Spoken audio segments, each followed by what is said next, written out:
All right, welcome back to Berrien Birding, and this is Josh and Matt coming at you. And we've got a small gull, if you will. We've got some birds on the screen, and one of them in the very center is a little darker. It's got some shorebirds running around it right now.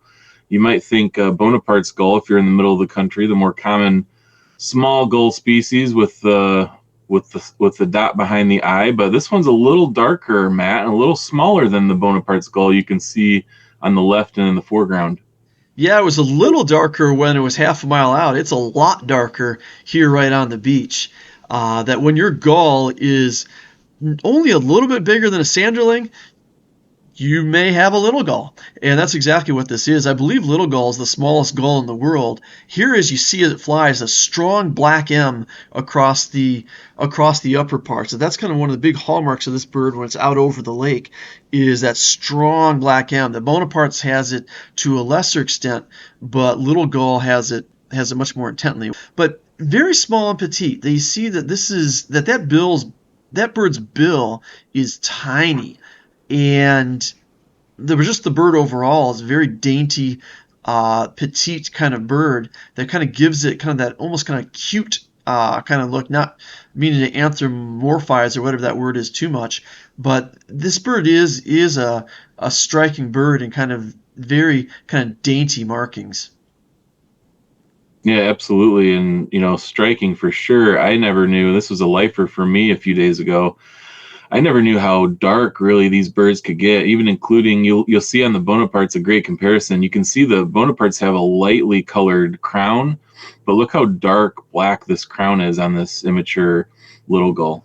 And when the bird was out over the lake, kind of flying in towards us, that kind of was one of the things that drew my eye, that it was kind of flying towards me, and I couldn't really tell what it was, but just kind of the cap was just kind of darker. Now, it didn't necessarily look black at great distance, and I was just kind of following it, trying to see if it was going to turn out to be a Sabin's gull, thinking that black on the cap and the black in the mantle was kind of more of a brown-gray kind of color out over the lake. But as the bird kind of got closer, and you can kind of faintly see that black M there a little bit, as the bird got closer, they started noticing, well, it's actually smaller than the Bonaparte's gull. Sabin's is similar, if not slightly bigger than Bonaparte's off the top of my head.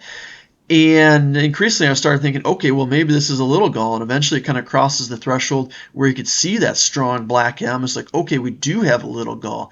Now, as kind of the birds, they kind of work kind of back and forth, that I posted this bird, and then another one of our friends, Mike Mahler, showed up, and we were watching kind of the birds land on the beach. First one, then two, then five, then all nine of the Bonapartes. So this after I told Josh, it's probably not going to come in. No need to drive up here from New Buffalo. And the bird flew in, and all of a sudden there were 9 Bonapartes on the beach, some of them more heavily marked than the others, and the little gull wasn't there. I was just like, are you actually kidding me? Here, the black M again, as it flies. We'll see that a little bit more as it flutters a couple times here.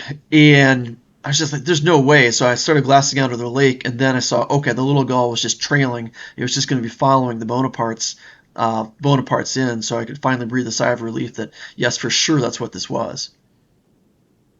It's a great find so what's the status of this gull in Southwest Michigan, would you say? I've been birding roughly 3 years. This is the first time I've run into it.